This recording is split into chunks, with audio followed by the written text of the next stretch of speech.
Hello students, welcome to YouTube channel Vidya for Success. Dear students, in this video let us study regarding generations of computers. What do you mean by generations? Generations are nothing but gradual evolution, nothing but gradual improvement. So what does generation with respect to computer meant by? It means gradual development in terms of both hardware as well as software. So if you want to see an improvement in a computer, then there should be a improvement both in terms of hardware as well as in terms of software. So that's what here generation meant by. Totally, there are 5 generations of computers. First generation of computer, second generation, third generation, fourth generation, and fifth generation. So let us study each generation in detail. First generation of computers. So from this generation, that is the time period 1940 to 1956, this is referred as the first generation of computer period. From this generation, we started using some electronic parts in the computer, or else we started using some electrical equipments. Before this, we were not at all using any electrical equipments. Either the computers were in the form of wooden devices or else they were completely mechanical. Nowhere we were using any electrical or electronic components. But for the first time from the year 1940 onwards, we started using electrical and electronic components in our computer system. That's why from this particular period onwards, we refer them as first generation of computer. So here in the first generation, we started using vacuum tubes. So as you can notice on the screen, here is a vacuum tube very bigger in size. Okay, so these vacuum tubes were used for all the internal operations happening within the computer.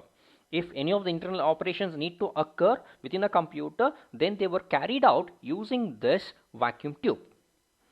And if you notice the time period 1940 to 1956, this was the time period where of Second World War. Nothing but lot of funding was done to the computer field, and all the governments, they were interested to explore the possibilities or avenues in the field of computer. So in this particular period, a beautiful invention was made by a person by the name Howard H. Aiken. He was working for IBM, International Business Machine. He developed a machine by the name Mark I. So it was a very big machine. The actual purpose of this machine was to create ballistic charts for US navies. So usually in the navy, they will be using missiles. Missiles need to hit the target, so they have to follow certain trajectory. So in order to come up with all these trajectories, targets, and all the things, they harness the using computers. They started using computers. So for the very first time, IBM engineer by the name Howard H. Aiken, he developed Mark I computer.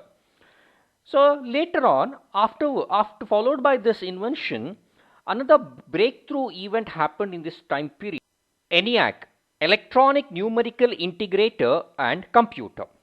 So this machine or computer was developed under the partnership between US government and University of Pennsylvania. As you can notice on the screen, it was a very big machine. It was handled or was managed by too many people, too many skilled people. As you can notice, there are too many vacuum tubes in it. So it was a very big machine. It had around 2,000 vacuum tubes, 70,000 resistors, 5 million solder joints, and it consumed around 160 kilowatts of power, a massive power guzzler. And this machine, it was developed by two important persons, John Presper Eckert and John W. Mauchly. And this ENIAC system, it was faster. How much faster it was? It was 1,000 times faster compared to the earlier invention Mark I. So these were the features of ENIAC system. Similarly, another system was developed that was referred by the name EDVAC, Electronic Discrete Variable Automatic Computer. The system was developed by John O. Newman. Till date, no computer had the stored memory concept. Nothing but nowhere you can store programs or data. Every time you need to initialize, you need to work on them. So lot of time was wasted.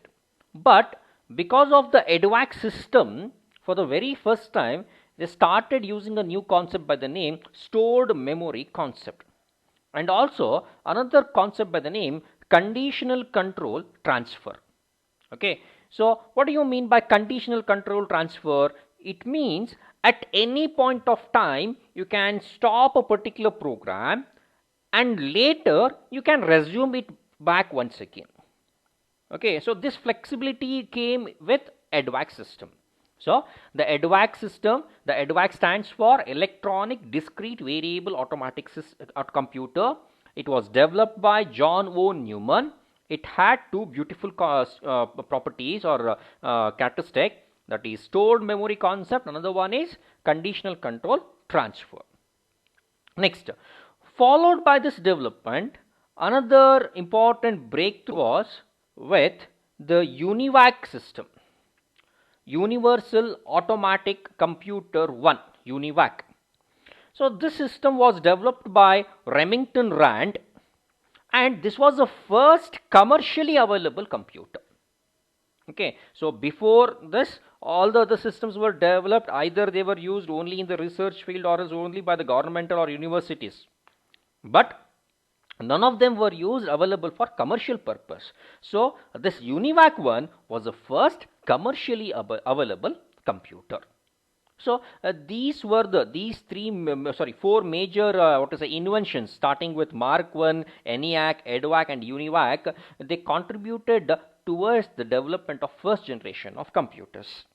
Next, coming to the features of first generation, we started using vacuum tubes for internal operations, and for storage purpose, for storing the data and all the instruction, we used magnetic drums, and we used punch cards to use it as an input as well as to get the output. Similarly, we used low level programming, that is machine level programming, to give instructions to the computer. And as you can notice, the computer is very big, very huge power guzzlers, and had very little memory. And non-portable, very important one is non-portable. You cannot move the computer from one place to another place easily. You cannot carry them. So these were the features. And by this period, we have come across using computers in a big way, but it had its own limitation. The limitation was vacuum tube. Vacuum tubes were bigger in size, which ultimately made the computer big enough. So that's why the newer invention came, followed by 1956 onwards. So that from that time onwards, we refer it as second generation of computers. So what were the breakthrough in the second generation? In second generation, we started using transistors. As you can notice on the screen, there are different varieties of transistors. So these transistors were used in the computer. Why they were used? What was the necessity? Anyhow, we were using vacuum tubes, but vacuum tubes were, first of all, they were bigger in size, and they used to consume lot of power. Because of this consumption of power, they used to liberate or generate too much of heat. Automatically, the nearby components within the array of this vacuum tubes, they get heated slowly. Some of the components started melting down, some of them bursted. So there was lot of problems. Now and then you need to remove all the problems. So that's why in the second generation, because of the help of Bell Labs, they developed transistors.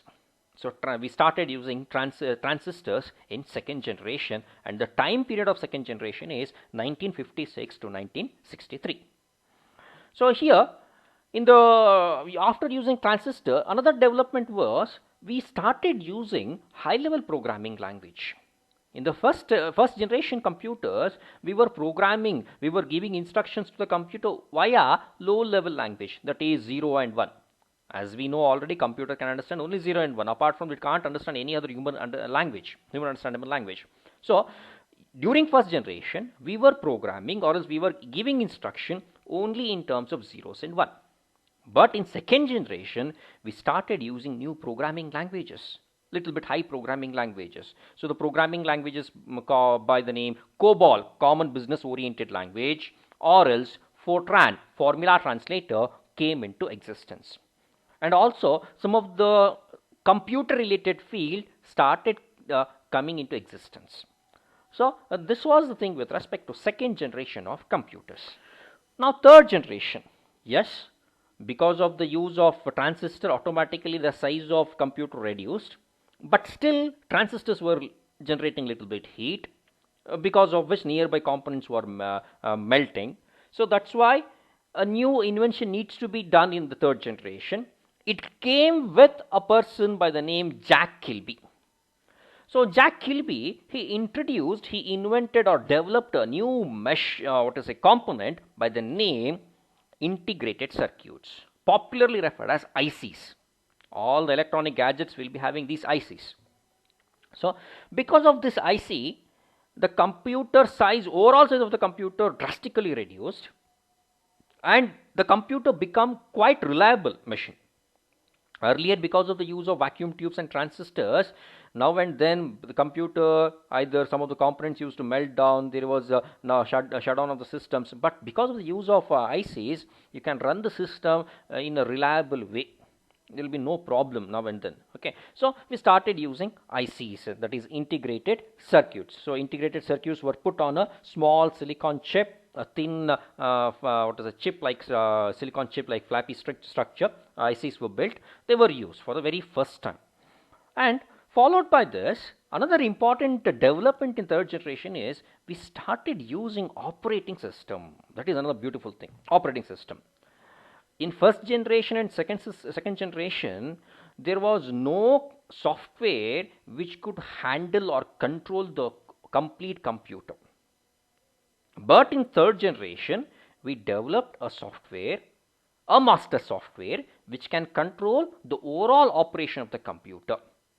So that software is referred as operating system. We know nowadays we are using too many operating systems. For example, Windows 7, Windows 10. Similarly, Android operating system is there. So too many operating systems are there. So the operating system came into existence only in the third generation.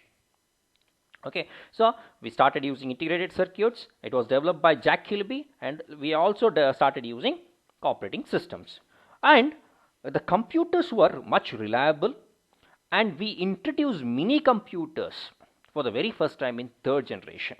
Okay, mini computers were introduced, and also the computers could perform computation at a faster pace. They started computation from milliseconds to microseconds, and maintenance was very easy, and the overall size of the computer little bit became down, it became reduced, and it was much powerful, reliable machine. Followed by this, the fourth generation. It started from the year 1971 to present. We refer it as present. So presently we are there is a thin line between fourth generation and fifth generation. So presently we are in fourth generation, or else we can also say we are in the fifth generation. So the fourth generation computers were driven by another important component, microprocessor. So the microprocessor, what is this? It is the actual engine of the computer. Actually, we need to identify computer by this component, microprocessor, not by the brand, whether it is Compaq, whether it is HP or Lenovo or Dell, but actually they need to be identified by the microprocessor. So for the very first time, a person by the name Ted Hoff, he developed first general purpose microprocessor, also popularly referred as processor. They were developed, and we started using these microprocessors into our computer. As you can notice here, a small microprocessor onto which we have embedded too many ICs. Nothing but we started integrating other components onto a small silicon chip. This is referred as LSI, large scale integration. Nothing but fabricating too many transistors onto a chip is referred as integration, scale of integration. So we started integrating 30,000 of computers onto a small chip. We went beyond that 30,000 mark.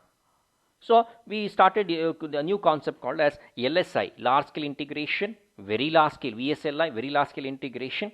Okay, so we started integrating, we started placing or else assembling too many different components onto a small chip. This concept is referred as integration, or later also referred by the name LSI, VLSI, sorry, very large scale integration. So because of the microprocessor, the computer started performing at a very faster pace. A newer breed of microprocessor came into existence. Now also we are using all these microprocessors not only in computer. Microprocessor can be seen in different electronic gadgets. They are used in our ordinary mobile phones. They are used in our some of the ACs. They are used in our refrigerators. They are used in our automobiles. So they are used everywhere. And also, this fourth generation, we witnessed another breed of computers which are very popular nowadays. They are referred as personal computers. Popularly, they are referred as PCs. Earlier in third, second, first generation, this affordability was not there. Price was too high, and no one was liking having affinity towards the computers. But in fourth generation, the present generation now, we all like to work with computer, because we can afford it. It is very cheap, and using is also very easy. It doesn't require too much of skill. So that's why we can use computers. So in this generation, a new breed of computers were introduced that was referred by the name personal computer, also popularly referred as PCs. And all the high level programming languages were used in this particular generation, and storage facilities improved, gained a lot of importance. This was the thing in the fourth generation. Coming to fifth generation, so please go through the time period, present and beyond. We don't know what's going to be the future of computer. Some of them will be saying it is very bleak, no, nothing more can happen in the computer. But some of the intellectual minds will be saying that the children's what they are studying, or else small LKG going kids, they are preparing themselves to the computer technology which we have not imagined right now. Too many beautiful things are going to happen. The very beautiful example is virtual reality. So virtual reality, you can imagine a thing. For example, you will be if you're going to a malls, there will be virtual reality shows. You can go through roller coasters. You can feel, you can have an enjoyment, virtual reality enjoyment. Similarly, robotics, artificial intelligence. The best example is Alexa. Nowadays we are using Alexa. The fifth generation, who says computer is not having intelligence? We user or a programmer is putting intelligence brain into the computer and making it to take a call. So now we are in the fifth generation. As I said earlier, there is a thin line of separation between fourth and fifth generation. We cannot say what is the thin line, how much width that line is having. So, but it is very important. In this generation, we will be going through robotics, we will be studying artificial intelligence, virtual reality. Too many different types of technologies are coming into play. So we are developing storage technologies, cloud computing. Earlier we were storing all the data in our systems, computers, but now we are storing everything in the cloud. So computers are working at a faster pace. Networking technologies, so parallel processing. So all these beautiful things are happening in the fifth generation. So what do you mean by generation? Is a gradual improvement, development, both in terms of hardware and software. So with this, I'm closing. I'm coming to the end of this video. Thank you.